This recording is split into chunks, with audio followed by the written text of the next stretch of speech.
what's up DIYers, Mike Boards with the Mike Boards channel. Thank you for watching. We're working on a boat today. We've got a 3.0 Mercruiser inboard. In today's video, the proper and safe way on how to replace your ignition coil. Let's get started.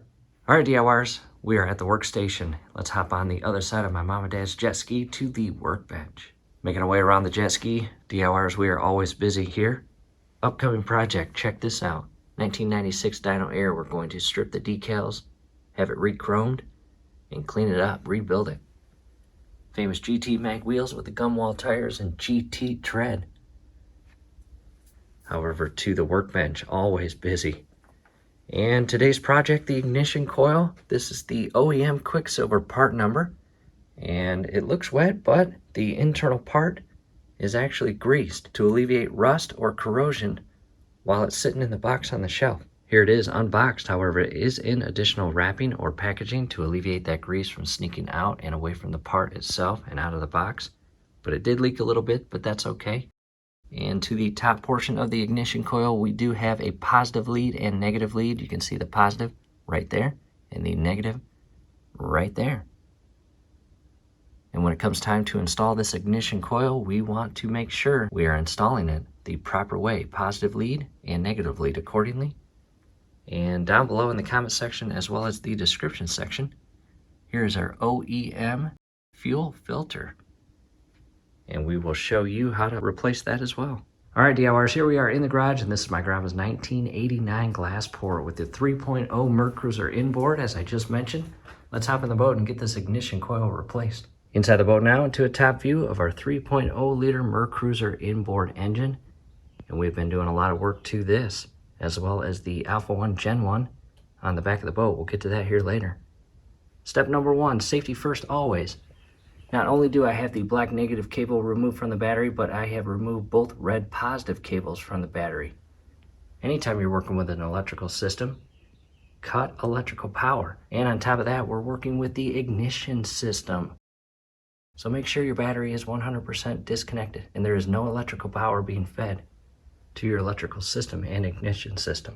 At this point, I have positioned the camera. We are now looking at the starboard side of the inboard engine. And let's just give you a quick overview of what's going on in this image. Again, we have our 12-volt ignition coil. And on the very top, it has the positive and negative terminals, as well as additional wiring that feeds into and is secured to each of the terminals. On this side is your positive, or in our case, and on the right-hand side is your negative. Now, the positive has one wire connection that feeds into multiple wires. And coming over to the right side or negative side, it has a wire that feeds up and rearward, and it also has an additional wire that feeds all the way down and into your distributor cap. And DIYers, these two work together. Again, ignition coil, distributor cap, and all of your spark plug wires feeding to their respective plugs in the engine. And down below in the comment section, as well as the description section, will be a link on how to replace your distributor cap, as well as all of the inner parts. In other words, if I was to remove this entire top cap, there are several parts underneath this cap that work in lieu with the cap and the leads to create the spark or electrical signals to each of the plugs. So definitely check that out. In the event that you are replacing your coil,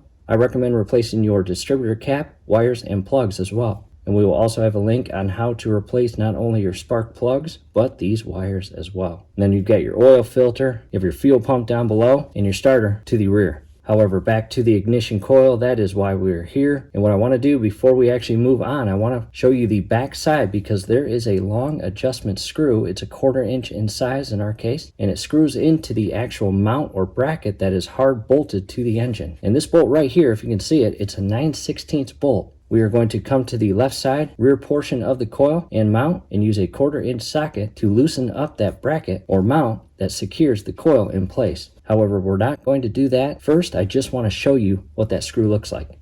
To a close-up again, here is our 12-volt Mercury ignition coil, and right there is that 9/16 bolt secured to the engine block.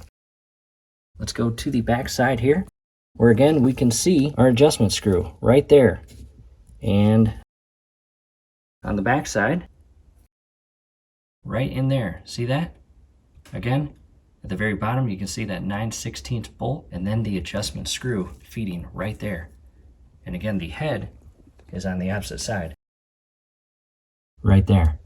Pull the boot up slightly. And when it comes time to remove the actual coil from the bracket and mount, we will use that 1/4 inch socket and ratchet to loosen it up so we can pull the coil out. Taking a step back, and before moving on DIYers, I recommend taking several photos to ensure when it comes time to putting everything back together, not only the coil but the wiring, you have backup photos in case you forget which wire goes where. And with that said, the very first thing we are going to do, we are going to carefully remove the plug wire and boot, and just carefully pull up on the boot and wire.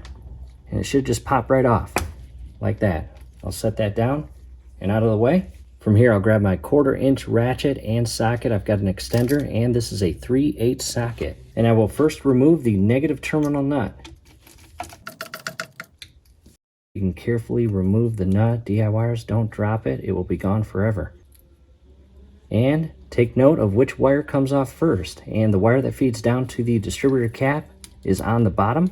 And you also have an additional washer. Do not lose that. Again, that was on the very top of this wire. I'll set that down. And I will pull off the connection and wiring that feeds downstream.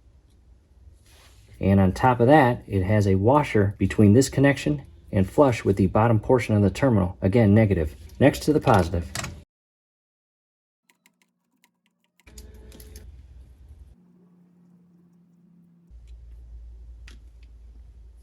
And carefully lift up on the electrical connection. You also have a small washer on that one, and pull up on the connection, and there's that teeny washer. Pull up on the wire and connection and remove it. I'll tuck that in there.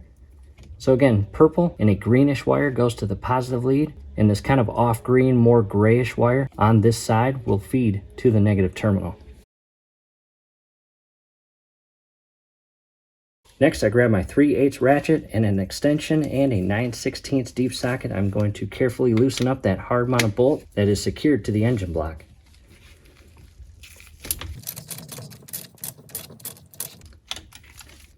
And some will allow you to basically break the coil free from the brace without actually having to remove that 9/16 bolt. However, it kind of feels like it's not going to budge in our case, so we are going to carefully remove that 9/16 bolt altogether and pull out not only the ignition coil, but the entire brace. And I'll rest the coil down. I want to retrieve that bolt without dropping it. And I've got a bolt and a washer, as shown here. From here, I can carefully maneuver the ignition coil all the way out with its respective brace or mount that secures it to the engine itself. There's the bottom portion. Take note that the actual bottom portion of the coil is completely flush with the brace. And there's that 1/4 inch screw that adjusts the tension on the mount or bracket. And all I'm going to do is again grab my 1/4 inch socket and loosen that up. I went ahead and removed that rear adjustment screw, and I've got just my 3/8 extender, and I'm just going to pry that little bracket out. That worked out well, and remove it. Check that out.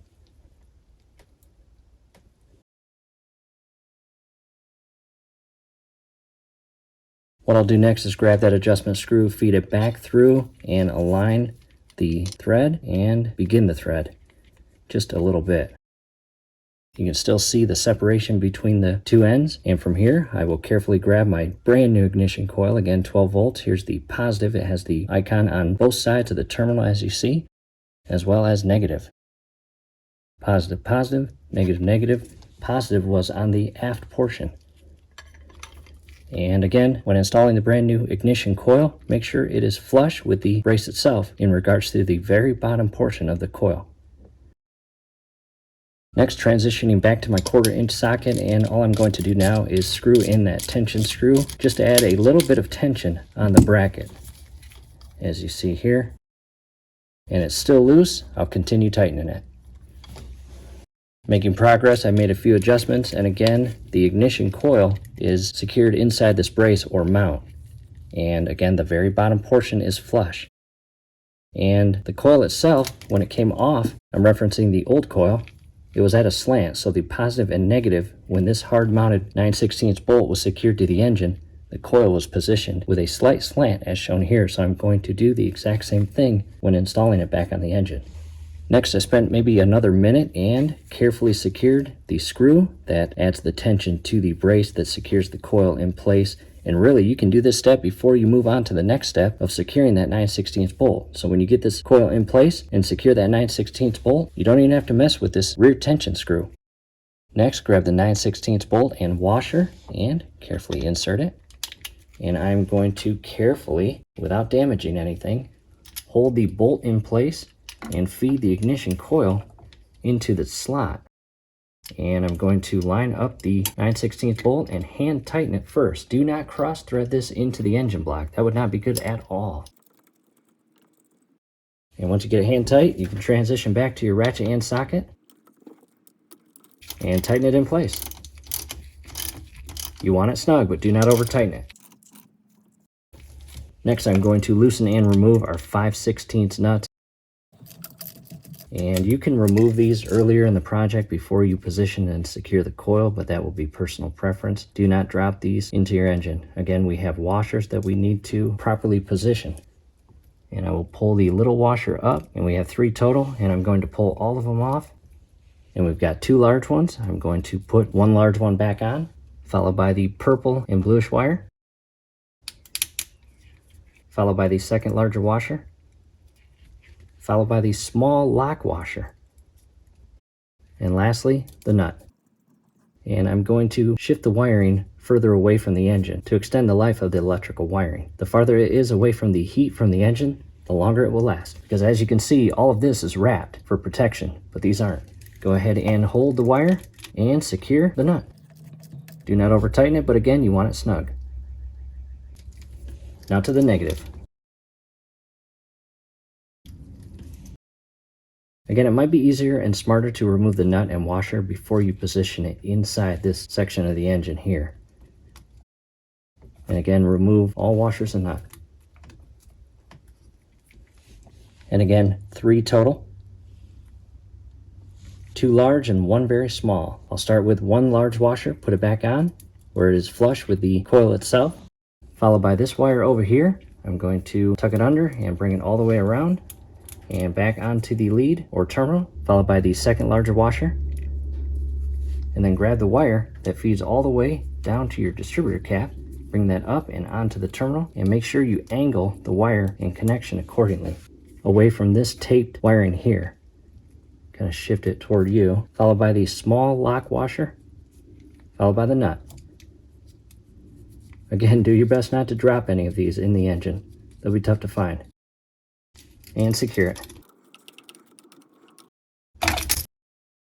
Last but not least, we are going to feed the wire that feeds off the top of the distributor, and our brand new ignition coil came with a boot, so we are going to carefully remove the boot on the wire, as shown here, and feed that up and onto the respective boot.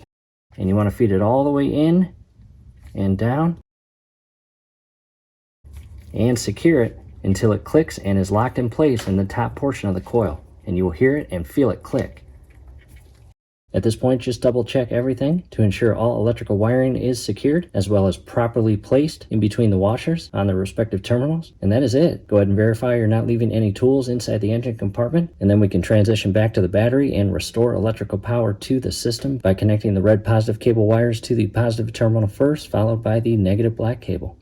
Taking a step back, we are outside of the boat. Let's hop to the back. I want to talk more about the Alpha 1 Gen 1 outdrive. Here we are to the back transom, gimbal ring, bell housing, and again, Alpha 1 Gen 1 outdrive. And we have fully rebuilt this outdrive, all new seals, bearings, gears, etc. And down below in the comment section, as well as the description section, will be a link to part 1 of our entire outdrive rebuild. In addition, moving inward toward the bell housing, all the internal bellows, which include your U-joint bellow, shift cable bellow, exhaust bellow, and our water tube, all of that has been replaced. And part 1 of our entire bellows replacement project video will also be down below. We have also replaced our trim rams and hydraulic lines. Our original rams were old and leaking from this point right here, and the hoses themselves were extremely aged and brittle and hard as a rock, so we felt in the moment it was best to just replace those. Again, the hydraulic lines that feed into the actual hard fitting at the lower point of the transom and feed all the way to not only the top of the ram, but inside and along the bottom to this connection point right here. Again, all brand new.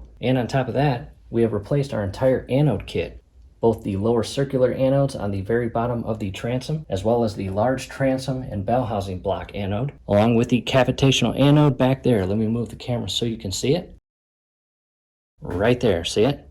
All brand new. And DIYers, in the event that you do not know the purpose of your anodes, they are there to protect your outdrive from corrosion and falling apart. And in our case, this boat is over 30 years old, and the transom, gimbal ring, bell housing, and outdrive is honestly in very good condition. Now, there is missing paint, there is pitting, but there is no aggressive corrosion that would be concerning or alarming to the outdrive itself, or the entire gimbal ring and bell housing and transom. So again, anodes are extremely important to the life of your outdrive, and a link on how to replace your entire anode kit will also be down below. Definitely check that out. And in the event that you go the route to replace your rams, we'll have that link down below, as well as how to properly and safely bleed all the air out of the system after you replace both your starboard and port side rams and hydraulic hoses.